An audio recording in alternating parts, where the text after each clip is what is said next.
Hey folks, Larry from Achieving Reality, the podcast. Have you been trying to figure out what subscription box to sign up for? If you're a movie buff, then I've got what you need, baby! Horror Pack! For just $19.99 each month, you'll get 3 DVDs and an exclusive. Or you can spend $24.99 and snag 3 Blu-rays and an exclusive each month. Just go to horrorpack.com and pick your plan. Now, you've been told what to do, so go do it. horrorpack.com.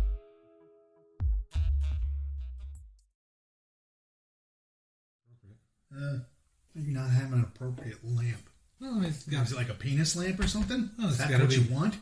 No, it's got to be a lamp that looks good without the shade on it, because you don't want the shade on it. Or you get a clear shade. And don't see many of those. No.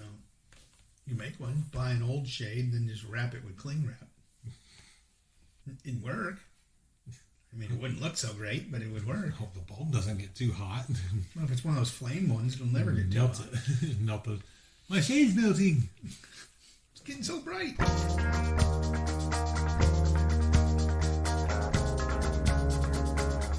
Ladies and gentlemen, welcome to another Achieving Reality, the podcast. Yeah, all right. Hey, everybody.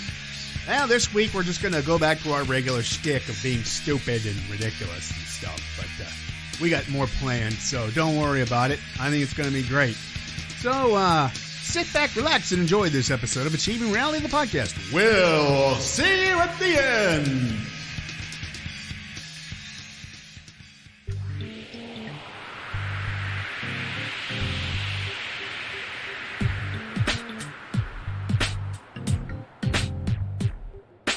Hey, Chris.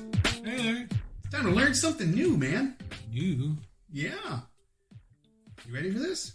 I guess. It's your bit. We're going to learn how to get, most of them, It's a format. how to get birds out of the chimney and keep them out. Poison your chimney. Yeah, but then you'll make the chimney sick. No, that chimney will be fine. You sure? Yeah, I'm fine. It'll be fine. The birds will just fall through. Yeah. You hear fluttering and chirping coming from your chimney. Light a fire. Sounds like you got a bird or several in there.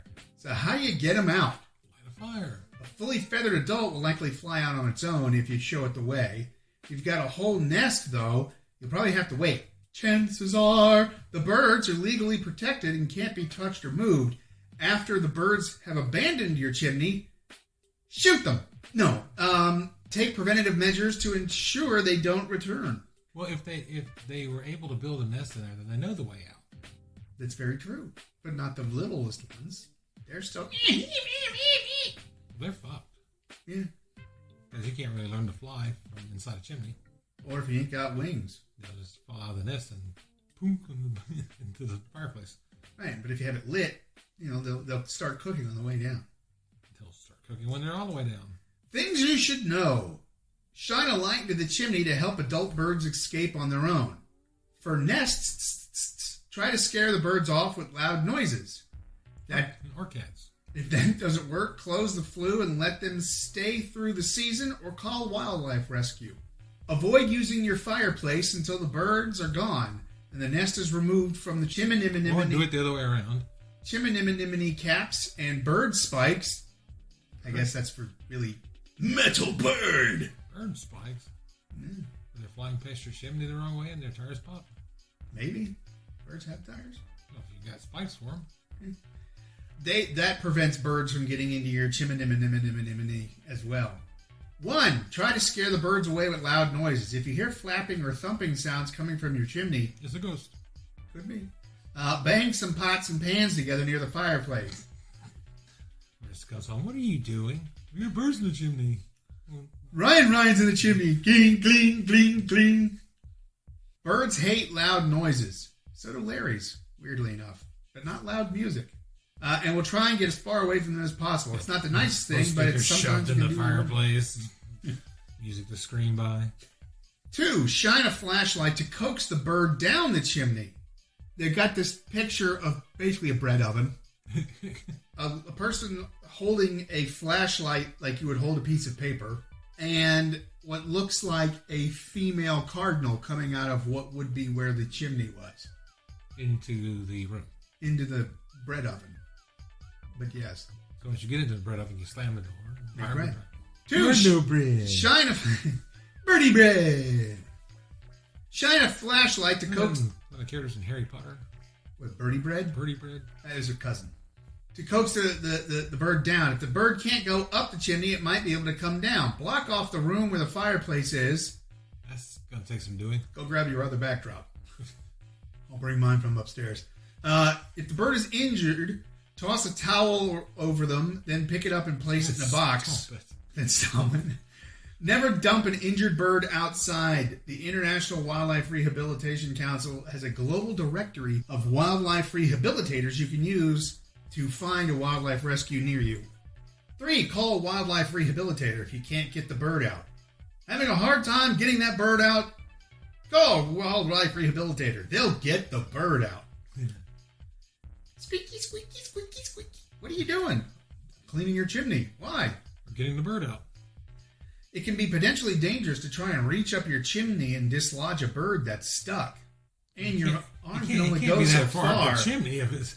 Oh, maybe you're in the upstairs room with the fireplace. And your chimneys from the downstairs to the upstairs connect? Because they do that in the old buildings. Yeah, because if you're in the upstairs room with a fireplace, there's not as much chimney above you. There's still going to be a fair amount of chimney above you. Well, yeah. I mean, what are you, in the attic? At that point? Maybe. In Neil's room. I thought there was a fireplace up there. There's always smoke coming out of it. That's not the fireplace. While you could potentially call a pest service or a chimney sweep, a wildlife rescue is your better option. Their job is to care for the bird. Perhaps, more importantly, they won't charge you for their services. Dealing with nests. Use sound or sense to... What? You don't hear it? Yeah, I hear it. I'm just used to it. I'm just trying to figure out what it was. Oh, it's probably their disposal. Because that house is a direct mirror of this house. So it's literally just this house tacked onto the end. So that's where their sink is. Or that's where their sink is. It's been going a long time. Well, maybe someone's upstairs dropping a fat deuce and it's the fan. And they're using the disposal? Ew. There, it's done. Crap everywhere. Duck! Why? Corn! It's just funny that we don't digest Lisa, corn. quit using the sink as a toilet. That's what the switch was for. It flushes. Use sound or scent deterrents to convince birds to move. Get out of here! What? More poop jokes. No, fart jokes. I didn't say to take a dump in your chimney. We already did that in the disposal. Number 4, don't shit in your chimney. Don't shit in the chimney, baby. Don't get the birds out. Birds are opportunistic creatures. These deterrents might keep birds from nesting in your chimney by making it seem less convenient or attractive to them. Install a cat. Unless they're really into like weird scents and heavy metal. Or banging their little heads on the flue. All you hear from inside the thing is tweet. What the hell was that? Slayer. Flies down to the front, knocks on the little glass. Ding, ding, ding, ding. See him wearing a little battle vest. Oh shit! You're all right. It's raining blood. Good. Master of Puppets t-shirt. AC/DC. Little cardinal. Yeah. Master of Puppets t-shirt. Throwing horns and yelling Slayer. 2. Isolate an active nest so the birds don't get into your house. They actually have you putting what looks to be plastic wrap over the top of your chimney. Sounds dangerous. It sounds stupid. You should use tinfoil. Close your Put flue some holes in them. so that no bird droppings or other debris fall down into your... Have you heard people starting to use debris, spelling it debris? Are you saying it debris? Just stupid people. Thank you. Yeah, I mean, half of the half of the shows that I've been watching, when they mention like a big disaster or something, instead of saying there's tons of debris, they say there's tons of debris. And of course, I'm on my couch going, it's debris, you fucking moron! Didn't we already talk about this once? Tons of debris. What's that? How many moils does that take? And well, matters how many people need their debris done. So, I hate you. What?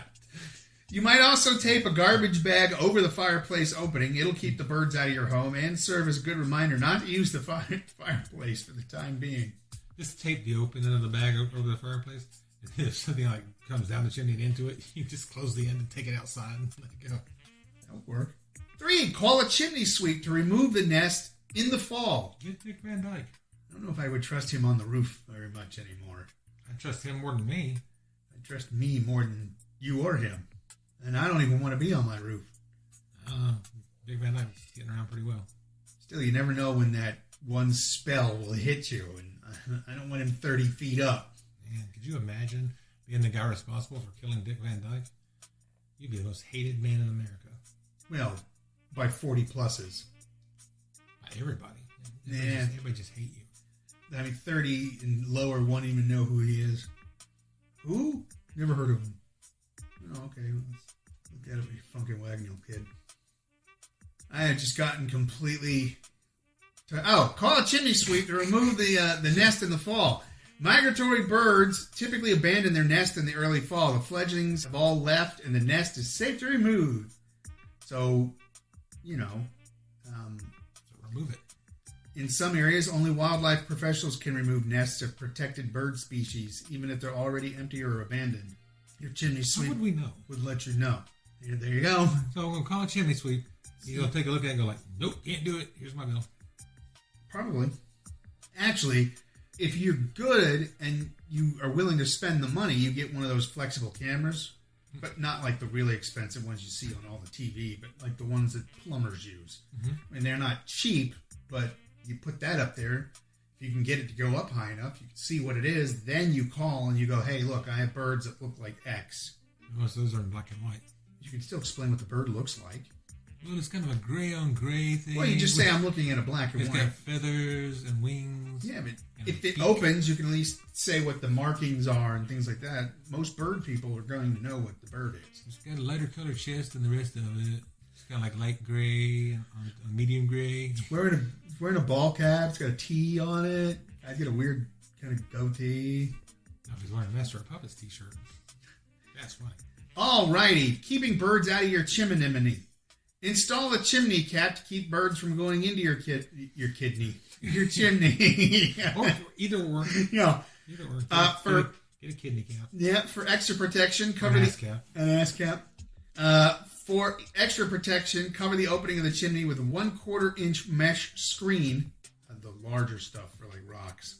And then a chimney cap also protects your chimney from the elements. That Honda car. I don't know how they get up on the roof though. So they're just a general good thing to have, especially if you use your fireplace on a regular basis during the cooler weather. Get your chimney and cap inspected every year. Birds can get through even the smallest crack in a chimney cap. Have yours inspected for damage every year in the spring. That way you can help birds can get through the smallest cracks in a chimney cap. Mm-hmm. But they can't get through mesh, 1/4 inch mesh. Nope. This is a very specific set of rules. It is. Oh yeah, a bird can get into that. It's like a hairline crack in my chimney cap. Yeah, birds can. They can utilize that. That's good. Okay, well, what about that mesh that I put? Oh no, they can't get through that. They can't get through. But it's 1 inch squared. No, that's too small for them. Huh? It's all about surface area. See, that crack is long. They got a lot of surface area, which means a bigger hole for the bird. Oh yeah. Birds are really into physics. What's the... Oh, okay. Use bird spikes to keep birds off your roof completely, unless it's a heavy metal bird. Then he'll just enjoy it. It'll just enjoy it. This will be a great time for them to explain what a bird spike is. And I'm about to. Bird spikes are stainless steel spikes you can install on your roof and around your chimney because they prevent birds from roosting on your roof. The birds will also be unlikely to venture down your chimney. Bird spikes are basically, if you've ever seen a carpet tack strip, they're that, but metal with big old pointy sticks sticking out of it. So nails, basically, in multiple directions. So, and you need to install that on your entire roof? No, just the top and along the right near your chimney. So on the upper ridge. Because the bird can't land on the roof itself? Well, not if you want to keep it out of that hairline fracture in your chimney. They got to land on a straight edge surface? Apparently. Those birds are two-dimensional. Well, I mean, according to this. So they always have now it's lines. So the next one is. According to one of those other articles we read, they're not real at all. That's true. Can I smoke birds out of the chimney? Yeah, man. You can. Not if it's the Neil. Who? All the birds are like, I'm hungry. Well, here's the answer. No! You should never try to smoke birds out. This is cruel to the birds and could kill them. Beyond that, you risk significant smoke and fire damage to your home. But the birds will be delicious. If the bird or a nest has blocked the chimney, the smoke will come right back out into your home. Do not attempt to use your fireplace if there are birds or nesting materials. There's a nest of turkeys in my chimney and just lit up a fire in there. We had Thanksgiving all over again. Well, what's great is the picture is a budgie falling out of the thing with smoke rising up. Oh, now it's another budgie again. So they went from being the cardinal to a blue-green budgie. No, they don't listen to Metallica. Who, budgies? Mm-hmm. No, they listen to 80s new wave. Budgies. Yeah, exactly. What if I need to use my fireplace? Well, unfortunately, you can't. Bet I can. Yeah. I bet those birds find someplace else to be. There are no questions to be asked with this one. Because what question do you have? They're basically saying if you have birds in your chimney, you're screwed. Call a professional. What if I want the birds in my chimney? And you can get your ass up there and get them.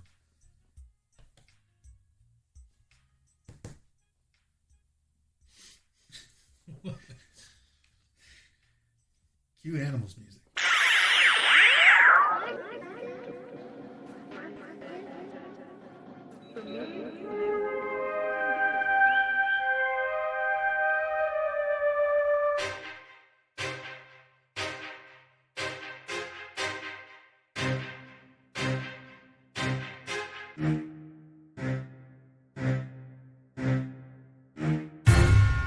Mysteries of the Unexplained.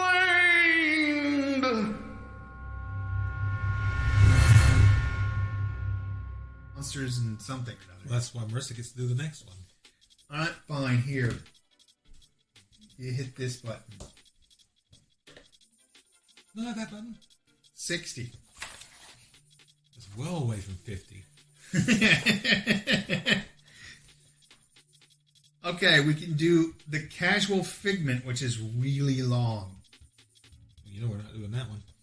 I could do the King's Double on 61. It just goes to the next page, but it's pretty short. All right, let's do that one. All right, the King's Double it is. On July 28th, 1900, King Umberto I of Italy, it's like Italy but different, and his aide-de-camp General Emilio Ponzio Vaglia arrived in the town of Mexico, a few miles outside of Milan. Monza. The next day, the king was to present the prizes at an athletic meet. The night of their arrival, he and his aide went to a small restaurant for dinner. As the That's Italian for dinner. It is. Actually, it's more like dinner. That's French. That's true. What, no, that'd be diner. Not Lucena or something like that? As the owner was taking their order, the king noticed... Confuse things with facts, Marisa. The king noticed that he and the padrone were virtually doubles. Doubles. In both face and build. Well, if you have enough Patron, you'll see it stuff like that. He remarked on this, and as the two men talked, an extraordinary series of parallels emerged, which caused both of them to marvel and not DC. The two men were born on the same day of the same year, March 14th, 1488, 1844. Numbers are hard. I can't count to 4. I can only count to 4. And in the same town, and each was named Umberto. They had both been married on April 22nd, 1868. To the same woman.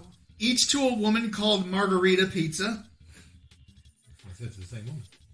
Each had named his son Vittorio. Oh my God. And on the day of Umberto's coronation, the other Umberto opened his restaurant. Wow. The other Umberto got drunk on Corona. Nation. The king was staggered by these coinkydinks and asked the restaurant owner how it could be that their paths had never crossed before. And in fact, Umberto, the store owner, told him they had been decorated for bravery together on 2 occasions. The first time in 1866, when Umberto had been a private and the king a colonel, or a colonel. And the second time in 1870, when each had been promoted to sergeant and corps commander. With this final revelation, the Padrone returned to his duties. And the king, turning to his aide, said, I intend to make that man a cavalier of the crown of Italy tomorrow. Be sure he comes to the meet. Following day, true to his word, the king asked for his double, only to be told that the man had died that day in a shooting accident. Shocked, the king asked his aide to find out when the funeral was to take place so he might attend. At that very moment... Scared the shit out of all the people at the funeral. I know, right? At that very moment, 3 shots rang out, fired by an assassin. The first of them missed the king, but the second 2 pierced his heart and killed him instantly. Aww. Ripley's Ghost Stories and Plays, pages 30 to 33. Well, I guess now they can have him at the funeral. Hey? They have one funeral for both of them. That's right. They'll confuse everybody. Yeah. Today we are burying Umberto Dos a Due Squared. Squared. Tonight we're burying Wow. Umberto Squared. That's crazy. You're burying Umberto Squared? Yeah, we buried him in a squirrel. Squirrel. You bury him in a squirrel? Well, it's better than getting Klaus to try and say it. They are burying him in a squirrel.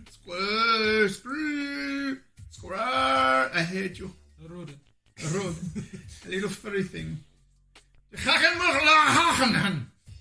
What was that? Squirrel. Hey! Nothing. Shut up. So there you go. We've learned about 2 Umbertos that died within a day of each other. Looked exactly like each other. One was king and one was... About to be a cavalier. About to be a cavalier, but, died in his restaurant. The assassin got the wrong guy. Yeah. Oh, shit. This guy just owns a restaurant. Fuck. I like this place. Saw him in here yesterday. I like this place, too. The service is going to go downhill now. All right, so cue deadly Italian music.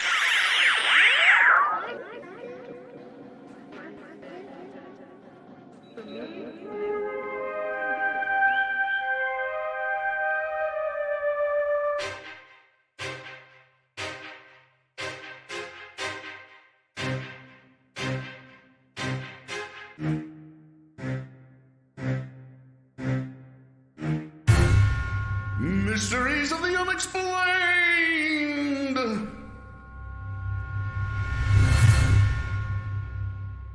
234. How you like them apples? It's an ad for Chesterfields. Chesterfield. 232. 233. All right, Barney and Betty. Oh, I know this story. Barney and Betty? Yeah, they get abducted by aliens. It's Oh. like the most famous abduction. All right. Well, then we'll skip to 235 and do... Oh, no, you got to roll again. Okay, then we'll just roll again. That's the rules. Barney and Betty Rubble? Everybody knows that. 18. Yeah, Had that missing time episode. They got abducted by aliens and they got regressive, hypnotized. And Cyrano's amazing predictions. Or predilections. You know. So. This is like Nostradamus after Nostradamus. Yeah, this is a guy with a really big nose. And if you watch the more modern version of it, likes tennis. Why wouldn't he? Those gets in the way. Cyrano's amazing predictions. The French author Cyrano de Bergerac. Oh, it is that Cyrano. Whom fate and Edmond Rostand's play have been made immortal for the size of his schnoz and his superlative swordsmanship, should properly be remembered as a lively science fiction writer, a competent playwright, an inquiring scholar, and also, perhaps, as a prophet. Yeah. He used to hide in the bushes and tell people their fortunes. His two romances on Trips to the Moon and the Sun, which usually appear in a single volume under the English title Voyages to the Moon and Sun, were published posthumously in 1656 and 1662, respectively. In them, only a few years after Galileo had recanted the fact before the Inquisition, Cyrano described the orbit of the Earth and other planets around the Sun and the weak gravitational field of the Moon. And he right over there. No. And he proposed among seven fanciful methods of interplanetary travel. Most notably was slingshot. A form of rocket propulsion. He also proposed, 300 years before the idea was borrowed by writer Erich von Dusseldorf. Daniken? Danica Patrick? Sure. That the gods and mythological beings with whom the Earth's history is intertwined were actually travelers from outer space. Uh-oh. Are they part of that Roswell? Aliens. I'm not saying it's aliens. But aliens. Inhabitants of the moon, although originally from the sun, who could change their shape at will. But not at Bob, because he can see right through it. He gets pissed off.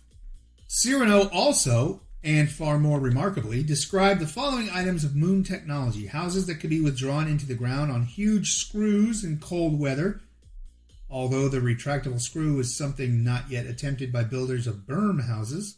Houses that moved about with the seasons, driven by sails filled with bellows. Devices to record and playback speech. Can't wait till we can invent that. I know, right? Yeah. Then we'll be able to do a podcast. Yeah.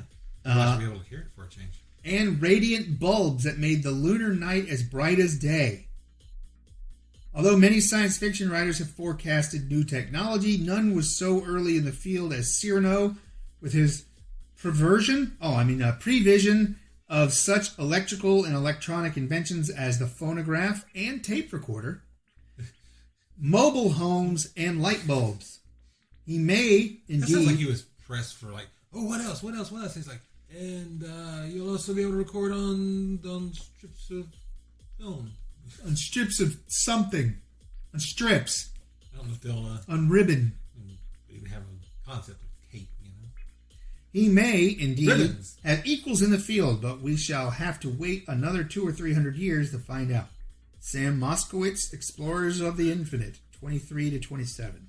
I was hoping for a giant slingshot. Nope. And there you go. All right, to pull that bastard back to get somebody to the moon. Space Travel and Other Things by Cyrano de Bergerac. You gotta lead that moon, too. You do. She's got a question, but she don't want to ask it because it's too dirty. She doesn't want to ask me a dirty question. Especially you. Yeah, exactly. Wow, never mind. Go ahead and end your bit.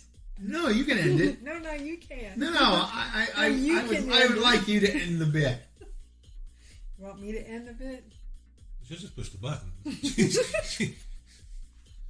Then I have to splice in one from one of the other bits. You're just making more work for me. Yeah, close Notre Dame's predictions.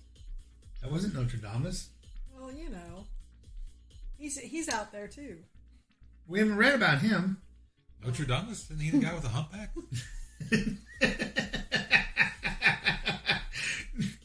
No, he's the living embodiment of the cathedral. Yeah, Yes. Notre Dame. When you finish it, goofball. It's Sanctuary! Ding! Just pulls his own beard. Ding! Sanctuary! Ding! It's so loud in my head. Gives me visions of the future. Go ahead. It's like, Waiting on you. one day go there'll ahead. be electronic recording devices, light bulbs, and Nazis. 'Cause they always predict Nazis. That's true. And the end of the world. And everything else. Because Nostradamus or whoever has got like 15 predictions of the end of the world. None of them have come true. Well, I mean, that's just kind of a gimme prediction. The world is going to end. Eventually, yeah. The world's going to end. No, but he usually gives. You'll know. He gives dates, and it's just like, yeah, well, people pick out dates. Yeah, well, that's true. And this poor guy, man, you were reading, but he's got this big nose, man, and everyone's going to remember him because of that, right? No, they Not remember him because because of of that, his because of the preservation. plays. No, I know. Because he was smooth with the ladies. And he was smooth with the lady. Yes. Just not in person. So, going to end this? We're going to He keep invented going. dictation. Ooh. Dick.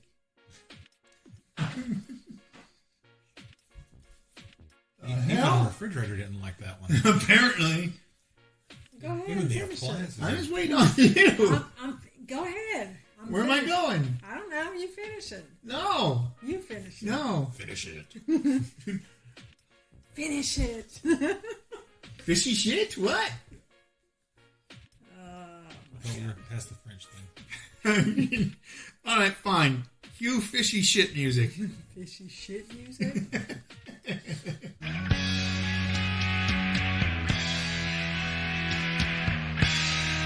And there you have it, another exciting episode of Achieving Reality, the podcast. I'm such an idiot. Well, I hope you really enjoyed that episode. Learned something, maybe didn't. Had a few laughs. Hey, whatever. You know, if it works for you, it works for you. All right, so stay tuned for more wackiness and possibly more ghost videos. You never know. All right, so for Chris, Marissa, in parentheses, and everybody else involved, I'm Larry saying, boo! Spooky! Or something to that effect. Boo.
Hey there, listeners. Larry here. If this is your first time listening, then hey, how's it going? If you're listening with a friend or just kind of ran into us, I can help you find us some more. You can find us by searching on Spotify or Podbean by typing in Achieving Reality in the search bar, or you can go on Facebook and type in Achieving Reality and find us that way. Thanks a whole lot and keep enjoying the show. We love you all. 1 second. Here, go check the chimney. Nope. And I'll I'll change my eyes. got all paranoid.